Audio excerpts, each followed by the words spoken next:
Welcome to Luca is a Billionaire, where the only thing I invest in is your answers. You begin now. Open the chat for the contact or group you want to share with, because WhatsApp only shows live location when someone shares it.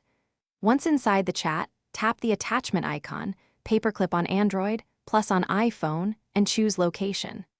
Then select Share Live Location. You'll see duration options and an optional comment field.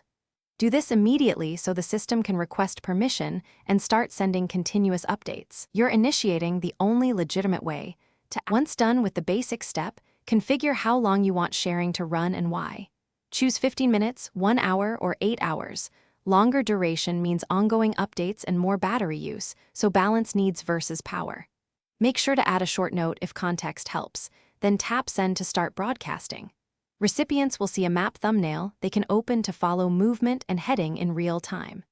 Make sure to explain intent so recipients know why you're sharing live location. Finish by learning how to stop and diagnose problems. To end sharing, open the same chat, tap Stop Sharing and confirm. This halts updates right away. If you don't see Share Live Location, make sure WhatsApp has location permission, background location enabled if required, and the app is updated. Otherwise, the option won't appear.